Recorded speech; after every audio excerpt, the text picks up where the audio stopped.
Tadi adalah kurang lebih nih gambaran apa itu Cakap, apa sih program-program yang ada di Cakap. Nah, untuk tahu lebih lanjut untuk detail kerjasama yang ada di Cakap, terus kelas-kelasnya di Cakap seperti apa, dan apa sih yang bisa kalian dapatkan kalau misalnya kalian join di Cakap Teacher Academy. Kami akan memperkenalkan beberapa panelis yang juga sebagai tim pengajar di tim education-nya Cakap. Jadi ada 4 orang nih dari tim education Cakap yang sebelum join di Cakap mereka juga dari background pendidikan dan juga background pekerjaannya berbeda-beda. Jadi mungkin kita bisa panggilkan satu-satu. Yang pertama adalah Bapak Yosua Yanotama, BED SPD, Senior Manager Education Cakap. Beliau sudah mengajar lebih dari 5 tahun dan juga berkecimpung di industri education services dan teknologi selama lebih dari 10 tahun. Untuk Pak Yosua ini saat ini menjadi salah satu tim education dari Cakap.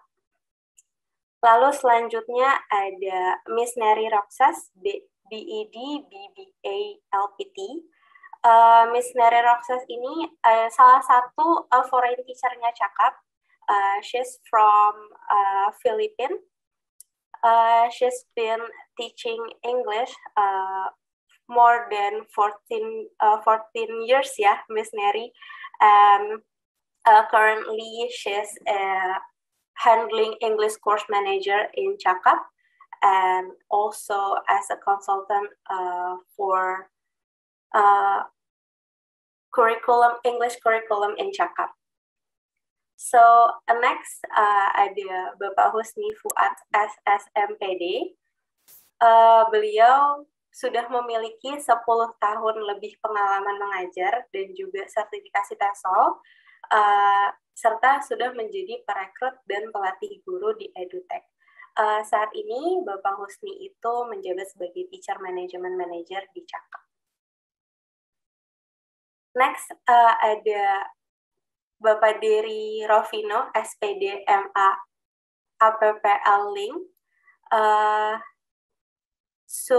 Beliau sudah berpengalaman nih lebih dari 7 tahun mengajar, dan juga sudah dilantik menjadi salah satu the youngest of professor as a junior assistant, dan juga dulu beliau berkuliah di untuk masternya di Inggris ya waktu itu, Mas Dery.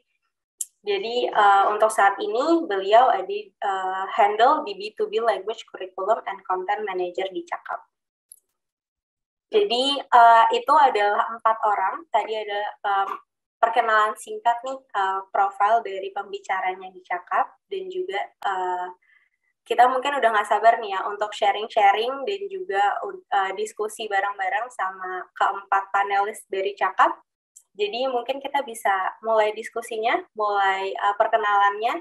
Mungkin awalnya nih kita mau tahu juga, mungkin teman-teman juga mau tahu apa sih itu Cakap, apa sih divisi-divisi yang ada di EduTech itu seperti apa, dan juga kenapa harus Cakap, kenapa harus bekerja di Cakap. Mungkin bisa dari Mas Joshua mau sharing nih as education manager in Cakap. What is Cakap in general, and other than education division, is there any other division in Cakap? Maybe you can share. Oke, terima kasih Putri untuk sambutannya. Oke, halo semua mahasiswa UNER dan juga dari rekan-rekan dari TV KKA UNER, dari Bu Ratna dan juga Bu Dina tadi ya. Terima kasih untuk kesempatannya. Nah, saya salam dulu ya, karena ini anak-anak Surabaya kan ya, arek-arek Surabaya. Ya apa kabar ya? Sehat-sehat kan ya? Api-api wae, Pak. Wah, thank you. Nah, jadi di Cakap sendiri memang satu hal yang sangat menarik ya, terjun di dalam dunia industri pendidikan. Karena startup pendidikan sendiri satu hal yang memang baru muncul ya di Indonesia itu di beberapa tahun belakangan. Dan dulu yang cuma didominasi oleh satu pemain gitu, kemudian mulai muncul pemain-pemain berikutnya, dan masing-masing itu punya aspek dan punya porsi yang berbeda-beda juga.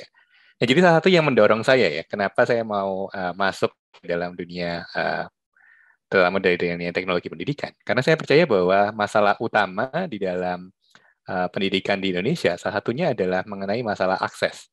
Dan akses ini, apalagi Indonesia itu adalah negara yang sangat luas, demografinya sangat beragam.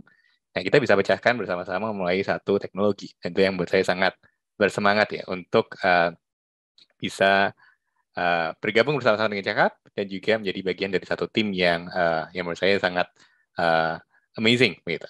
Dan di Cakap kita tidak hanya fokus di bekerja saja, tapi juga fokus di dalam satu purpose gitu ya. Dan ini saya rasa satu yang sangat dicari oleh apalagi bagi para mahasiswa yang baru akan mulai merintis karirnya gitu ya. Pasti akan mencari dulu tentang apa itu makna dari pekerjaan tersebut, sense of purpose-nya seperti apa.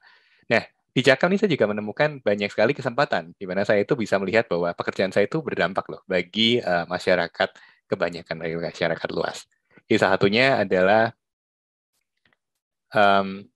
kita juga tadi juga sudah disampaikan ada satu video ya di mana kami ada satu pelatihan gitu ke daerah-daerah yang memang membutuhkan bahasa Inggris sebagai salah satu hal yang perlu ditingkatkan di daerahnya mereka, karena ini daerah pariwisata dan ternyata komunikasi dalam bahasa Inggris itu menjadi satu kemampuan yang sangat mereka minati, dan melihat respon mereka itu menjadi satu hal yang sangat rewarding juga menurut saya. Jadi kenapa kita harus kenapa nih para mahasiswa harus bergabung dengan Cakap? Salah satunya saya rasa adalah Cakap memberikan kesempatan bagi kita untuk melakukan satu social impact yang sangat tinggi. Nah, dan dampaknya yang paling tinggi terutama ada dalam bidang pendidikan. Oke, mungkin itu yang bisa saya share ya. Oke. Berarti kalau Mas Yos sendiri ini di Cakap udah berapa lama nih, Mas Yos? Sekarang sudah masuk di tahun ke 1,5.